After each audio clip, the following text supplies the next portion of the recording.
یہ تو دین ہے، ابھی میں عرض کروں گا کہ ان دونوں کو اپنے دائرے کے اندر لیتا ہے۔ ایک قوانین ہے انسانوں کی تمدنی زندگی کے اندر، وہ بھی قرآن کے اندر ہیں، اور ایک قوانین ہے فطرت کے خارجی کائنات کے اندر، وہ بھی خدا ہی کے قوانین ہیں، ان کا اتباع کرنے والا بھی قوانین خداوندی ہی کا اتباع کرتا ہے، اپنی طرف سے نہیں کہہ رہا برادران عزیز۔ اور یہ تو شرک ہوگا اگر میں ایک لفظ بھی اپنی طرف سے کہوں۔ دیکھیے قرآن نے خود فطرت کے قوانین کو بھی کس طرح سے کتاب اللہ کہا ہے۔ سورہ توبہ 9 سورہ آیت 36 9 اور 36، ان عدت الشہور عند اللہ 12 شہرا فی کتاب اللہ یوم خلق السماوات والارض۔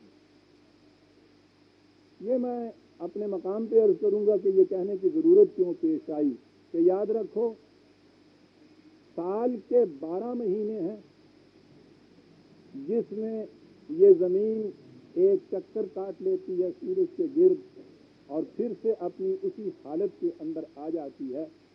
اس کے متعلق کہا فی کتاب اللہ ہے، کتاب اللہ کی روح سے یہ چیز ہے، اور یہ اس دن بات طے ہو گئی تھی جب خدا نے اس کائنات کی تخلیق کی تھی، اسے بھی کتاب اللہ کہا ہے۔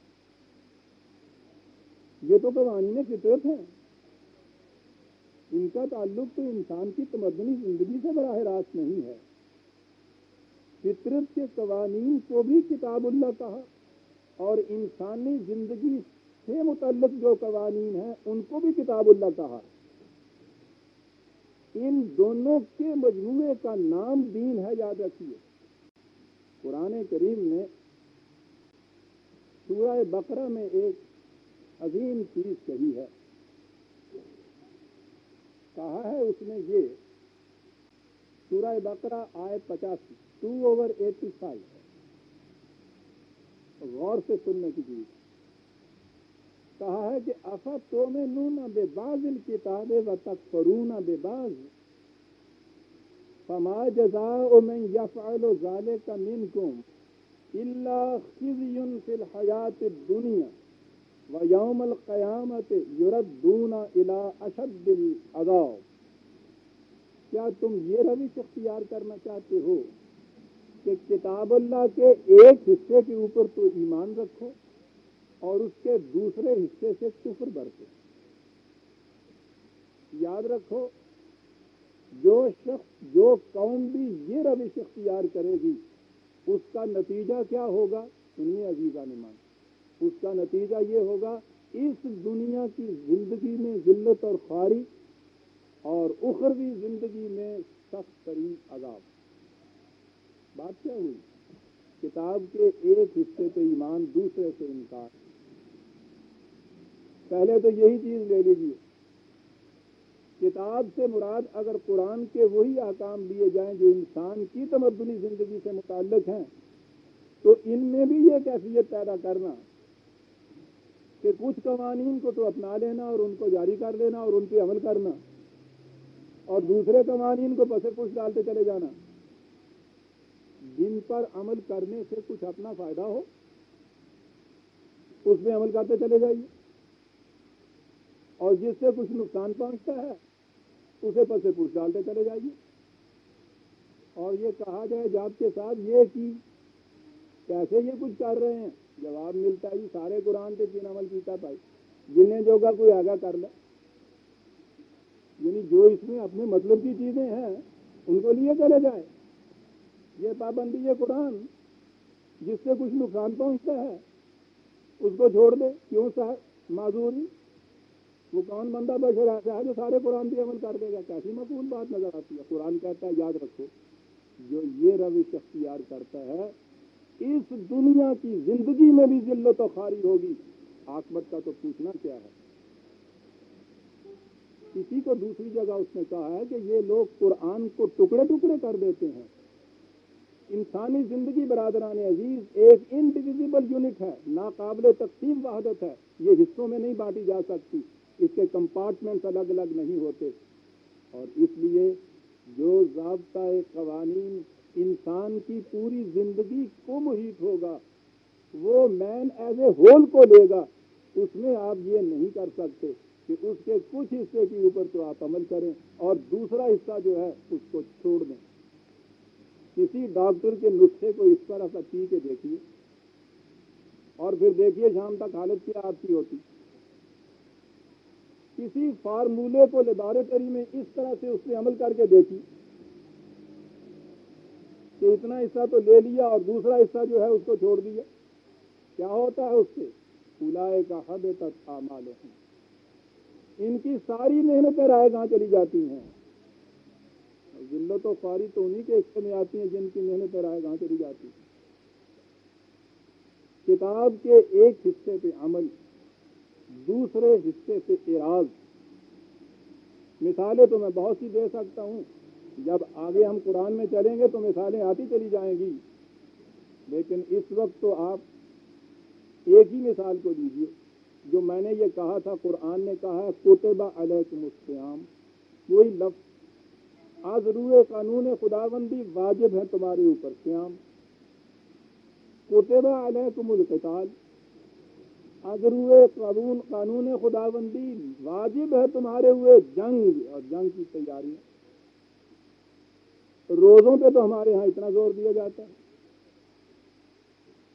اور یہ جو قتال اور جنگ اور جہاد ہے اس کو ہم نے فرض کفایہ سمجھ لیا ہے کہ ایک آرمی ہے یہ اس کا کام ہے۔ صاحب آپ غور کر رہے ہیں کہ یہ کیا چیز ہو رہی ہے؟ جب قرآن پہ عمل ہوتا تھا تو ہر مومن مجاہد تھا، اور اس طرح سے زندگی کو تقسیم کر کے پھر جو خزین فی الحیات الدنیا ہوتی ہے وہ تو خدا کا فضل تھا کہ ہم بچ گئے، ورنہ یہ قوم کہ جس نے کبھی اپنے ہاں قتال کے حکم کو چھونے نہیں دیا تھا، اگر ایک دیوار مدافعت کی جو ہمارے ان مجاہدین نے وہاں کھڑی کر رکھی تھی DNR کے اوپر، اس میں ایک شگاف پڑ جاتا تو ہم دیکھتے کہ خزین فی الحیات دنیا کا نقشہ کس طرح ہمارے سامنے آ جاتا۔ کتاب کے ایک حصے پہ عمل، دوسرے سے اعراض۔ یہ میں نے کہا ہے وہ حصہ کتاب کا جس کا تعلق تمدنی زندگی سے، لیکن قرآن تو کتاب کہتا ہے قوانین فطرت کے ساتھ ملا کے۔ اس کے معنی یہ ہیں کہ ایک قوانین کتاب اللہ کے وہ ہیں جو باہر فطرت کے اندر لاز آف نیچر کی طرح بکھرے پڑے ہیں، ایک قوانین وہ ہیں جو تمدنی زندگی سے متعلق ہیں۔ آج دنیا میں نقشہ کیا ہے؟ مغرب کی اقوام نے فطرت کی کتاب اللہ کو لے لیا، انسانیت سے متعلق کتاب اللہ کو چھوڑ دیا۔ نتیجہ اس کا اتنی بے پناہ قوتوں کے تسخیر کے باوجود دنیا جہنم کے اندر مبتلا ہے۔ اور دوسرا طبقہ مذہب پرست، دنیا کا کوئی مذہب بھی ہو، اس نے یہ جو حصہ تھا نماز روزے عبادت قصدی پرستش کا، اس حصے کے اوپر وہ ایمان لائے اور فطرت کی قوتوں کے متعلق جو قوانین تھے ان سے انہوں نے اعراض برتا، ذلت و خاریاں ان کے نصیب میں ہو گئی۔ کتاب کے ایک حصے پہ ایمان، دوسرے حصے سے انکار۔ عزیزان مان، مومن وہ ہے کہ جو فطرت کی قوتوں کو مسخر کر کے ان کے ماحصل کو اس کتاب اللہ کے مطابق صرف کرے جو انسان کی تمدنی زندگی سے متعلق قرآن میں دیے ہوئے ہیں۔ خالی فطرت کے لاز کو مسخر کرنا آپ کو کچھ وقت کے لیے قوت و سطوت تو دے دے گا، انسانی زندگی کو جہنم بنا دے گا۔ فطرت کی قوتوں سے انحراف برتنا، دنیا میں ذلت و خاریاں اس قوم کی نصیب میں ہو جائیں گی۔ دونوں حصوں کو کتاب اللہ کے اکٹھے کرنا، اس کو الاسلام یا الدین کہتے ہیں۔ اس پر عمل کرنے والوں کو جماعت مومنین کہا جاتا ہے۔ لہم بشریٰ فی الحیات الدنیا و فی الآخرہ، ان کے لیے اس زندگی میں بھی اور آنے والی زندگی میں بھی خوشگواریاں ہی خوشگواریاں۔ اب آپ نے سمجھ لیا کہ قرآن کی روح سے کتاب اللہ کے معنی کیا ہے۔ یہ اعراض برتنا اور چھوڑ دینا تو ایک طرف رہا، قرآن تو برادران عزیز بہت آگے جاتا ہے، وہ آپ کو ایک اعتدال کی راہ سکھاتا ہے، یہ بھی وہ بھی، اور دونوں کے اندر ایک اعتدال پیدا کیے ہوئے۔ وہ کہتا ہے کہ ان میں سے بھی اگر کوئی ایسا کرے کہ ایک گوشے کے اندر تو بڑھتا ہوا چلا جائے اور دوسرے گوشے کو کمزور کرتا چلا جائے، وہ کہتا ہے یہ بھی مومن کی زندگی نہیں ہے۔ سنیے وہ کیا کہہ رہا ہے، ان الذین یلحدون فی آیاتنا لا یخفون علینا، 41/40، 41/40، بڑی عجیب آیت۔ یہ الحاد کا لفظ تو آپ نے سنا ہوگا، لیکن ہمارے ہاں تو یہ الفاظ کسی اور معنوں کے اندر استعمال ہوتے ہیں۔ جب یہ الفاظ آئیں گے تو میں بتاؤں گا کہ لغت کی روح سے اور قرآن کی روح سے ان کے معنی کیا ہیں۔ یلحدون، اس کے معنی ہوتا ہے سیدھے راستے کی بجائے کسی ایک طرف کو نکل جانا اور ادھر بڑھتے چلے جانا۔ قبر کی لحد وہ ہوتی ہے جو بیچ میں نہ ہو بلکہ ایک طرف جس کو وہ کھودا جاتا ہے، اسے لحد کہتے ہیں، اس طرح کے وہ ایک طرف نکل گئی ہوتی ہے۔ کہا کہ جو لوگ ہمارے قوانین پر چلتے تو ہیں لیکن اس طرح سے کہ ان میں سے ایک حصے کے اوپر ایکسٹریمسٹ ہو کے ادھر ہی نکلتے چلے جاتے ہیں، یہ بھی غلط ہے، انہیں بھی ہم جانتے ہیں، یہ بھی صحیح نتیجہ نہیں پیدا کر سکتی بات۔ یہاں اس نے کہا ہے یلحدون کی آیاتنا، دوسرے مقام پہ اس نے کہا ہے وَذَرُ الَّذِينَ يُلْحِدُونَ فِي أَسْمَائِهِ، 7/187، کہا کہ وہ لوگ جو صفات خداوندی میں یہ روش اختیار کرے کہ ان میں سے کوئی ایک صفت لے کے اور چلے جائیں اسی کے پیچھے، اور اس طرح سے توازن اور اعتدال کو کھو دیں، ان کے متعلق کہا ہے کہ ان سے قطع تعلق کر دو، چھوڑ دو ان کو الگ، ان کے ساتھ نہ چلنا، بڑی خطرناک ہے یہ روش۔ یہ کیا چیز ہے برادران عزیز؟ غیروں کے ہاں دیکھنا ہو، خدا کی ایک صفت عدل کی ہے، یہودیوں نے اور ہندوؤں نے اس صفت کو لیا اور کہا یہ کہ جس سے کوئی لغزش ہو جاتی ہے اس لغزش کے بعد بعض آفرینی کا کوئی امکان باقی نہیں رہتا، ڈومڈ فار ایور، ہمیشہ کے لیے یہ آراندہ درگاہ ہوا کہ عدل کا تقاضا یہ ہے۔ ان کے ہاں بعض آفرینی، بعض یابی کے لیے کوئی امکان ہی نہیں رکھا گیا۔ دوسری طرف عیسائیت آئی، اس نے کہا کہ عمل اس کی ضرورت ہی نہیں ہے، یہ انسان کی نجات خدا کے رحم پر مبنی ہے، مرسی، گریس، وہ عدل میں ایک طرف نکل گئے، یہ رحم میں دوسری طرف نکل گئے، دونوں ایکسٹریمسٹ۔ زندگی یوں نہیں چلتی، زندگی یوں چلتی ہے کہ خدا کے قانون مکافات عمل کے اوپر یقین رکھا جائے کہ ہر عمل ایک نتیجہ پیدا کر کے رہتا ہے، یہ عدل ہے، لیکن اسی نے یہ بھی پروویژن رکھ چھوڑی ہے کہ اگر کبھی انسان کی کمزوری سے کسی کے پاؤں میں لغزش آ جائے وہ ہمیشہ کے لیے راندہ درگاہ نہیں ہو جاتا۔ جب بھی وہ اس کا احساس کرے کہ مجھ سے غلطی ہوئی، اس کا اعتراف کرے، ندامت سے واپس آنا چاہے، وہ کہے کہ ربنا ظلمنا انفسنا، مجھ سے غلطی ہو گئی، تو کہا کہ اس کے لیے بعض آفرینی کا امکان موجود ہے، وہ واپس آ سکتا ہے، واپس آنے کو توبہ کہتے ہیں۔ یہ ایک عملاً چیز ہے برادران عزیز، استغفر اللہ ربی کا ورد کرنا نہیں، بلکہ جو غلطی ہو گئی ہے اس کی تلافی کے لیے اس سے بہتر کام کرنا۔ اگر یہ چیز نہیں ہے تو الحاد فی اسماء خداوندی، کیا بات ہے قرآن کی۔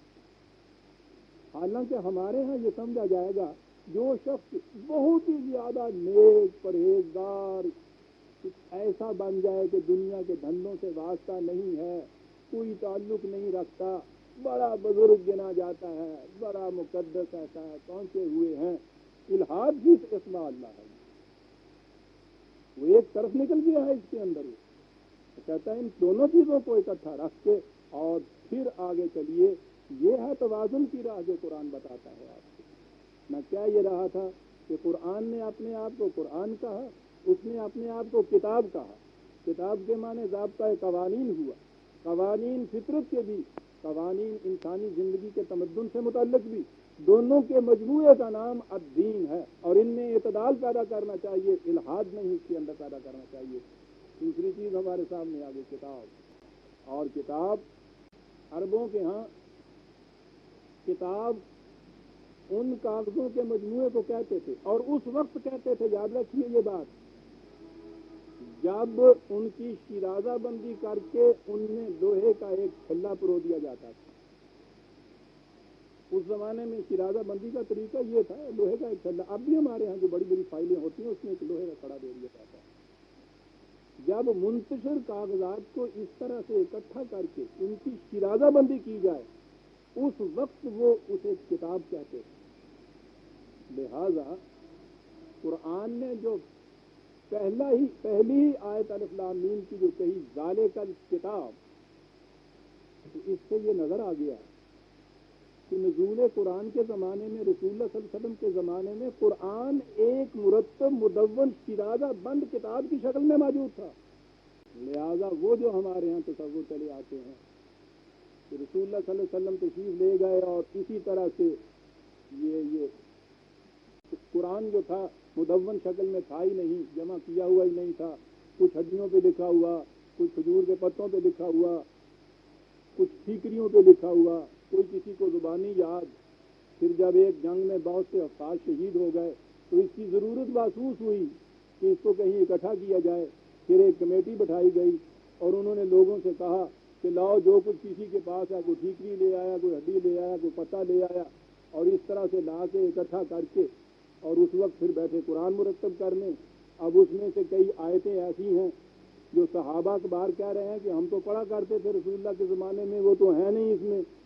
اب ڈھونڈیا پڑی ان کی, اور آپ کو معلوم ہے پھر وہ روایت بھی کئی مرتبہ سامنے آ چکی تھی کہ دو آیتیں جو کہیں سے نہ ملی تو ان کے متعلق جا کے حضرت عائشہ صدیقہ رضی اللہ تعالیٰ عنہا سے پوچھا تو انہوں نے کہا کہ بیٹوں میں کیا بتاؤں ان کے متعلق. یہ آیتیں کھجور کے پتوں پہ لکھی ہوئی تھیں. رسول اللہ صلی اللہ علیہ وسلم کا جب وفات ہوا ہے تو گھر میں کوہرام مچ گیا. یہ پتے جو تھے اندر چارپائی کے نیچے رکھے ہوئے تھے, باہر سے بکری نے رسی توڑائی, وہ اندر گئی اور وہ پتے کھا گئے. آپ حیران ہوں گے اس روایت کی روح سے, یہ آیتیں اس قرآن میں ہیں ہی نہیں. اب بکری کو کھا گئے. عزیزان ایمان, میں یہ چیزیں تنقید کی روح سے, تحقیر کی روح سے نہیں کہتا, میں اس لیے کہتا ہوں کہ آپ کے ہاں یہ چیزیں اس عقیدے کی روح سے چلی آ رہی ہیں. حضرت عمر رضی اللہ تعالیٰ عنہ سے کہا گیا, انہوں نے کہا ہم یہ آیتیں پڑھا کرتے تھے رسول اللہ کے زمانے میں. ان سے کہا گیا کہ صاحب آپ امیر المومنین ہیں, آپ نے قرآن کے نسخے کوئی 1,00,000 کی تعداد میں نسخے گورنمنٹ کی طرف سے اس زمانے میں لکھوا کے مختلف ممالک میں بھیجے گئے تھے, کہ آپ یہ جو کر رہے ہیں یہ آیتیں اس کے اندر داخل کر دیجئے. تو کہنے لگے کہ صاحب لوگ کہیں گے کہ جو کتاب ہم نے مل کے مرتب کی عمر اس میں اضافے کر رہا ہے. تو کہا پھر کیا کریں. آپ نے کہا کہ اچھی بات ہے, حکم ان آیتوں کے مطابق رہے گا, قرآن میں داخل نہیں کی جائیں گی. غلط برادران عزیز. قرآن اس کا انٹروڈکشن, اس کا تعارف پہلی آیت میں الکتاب سے کرتا ہے. اور عربوں کی زبان سے پوچھ لیجئے نزول قرآن میں جو تھی وہ منتشر اوراق کو کتاب کہتے ہی نہیں تھے. پھر یہ چیز کہ رسول اللہ کے زمانے میں یہ لکھی جاتی تھی. قرآن کریم خود اس کی شہادت دیتا ہے. 80/13 80/13 قرآن کے متعلق ہے, فی صحف مکرمۃ مرفوعۃ مطہرۃ بأیدی سفرۃ کرام بررۃ. کیا ہوگا قرآن ایسے صحیفوں کے اندر ہے یہ جو لکھے ہوئے چیپٹرز ہوتے تھے ان کو صحیفہ کہتے تھے. ایسے صحیفوں کے اندر ہے بڑے ہی باعزت، بڑی ہی رفت ہے ان کے مقام کی، بڑے ہی مطہر ہیں، اور ان کو لکھتے ہیں وہ لوگ جو بڑے ہی مکرم ہیں، بڑے ہی باعزت ہیں، بڑے ہی کشادہ نگاہ ہیں، بڑے ہی مقدس ہیں. تو نظر آ گیا کہ قرآن خود کاتبین وحی کا تعارف کرا رہا ہے اس کے اندر کہ یہ ان کو لکھتے تھے. پھر لکھتے کہاں تھے؟ رکھا کہاں جاتا تھا لکھ کے؟ 52/2 والطور وکتاب مستور فی رق منشور. یہ کتاب مستور ایک لکھی ہوئی سطریں ہیں جس کتاب کے اندر. اس قسم کی کتاب ہے. لکھا جاتا ہے شروع میں رق کے منشور میں. رق کہتے ہیں یہ ہرن کی پتلی کی کھال ہوتی تھی. ہمارے ہاں جو پارچمنٹ کہلاتا ہے نا، پیپر، وہ چکنا سا کاغذ پارچمنٹ یہ ہوتا تھا ان کے ہاں. اور یہ ہوتا تھا ایک ایک ٹکڑے میں ہوتا تھا وہ. تو وہ کہا یہ گیا ہے کہ وہ اس کے رق کے منشور جو بکھرا ہوا یہ ٹکڑے ہوتے تھے ان کے اوپر وہ لکھتے تھے برقوں کے اوپر، اور پھر ان کو اس طرح شرادہ بندی سے الکتاب بنا دیا گیا. قرآن کی شہادت موجود ہے برادران کہ یہ الکتاب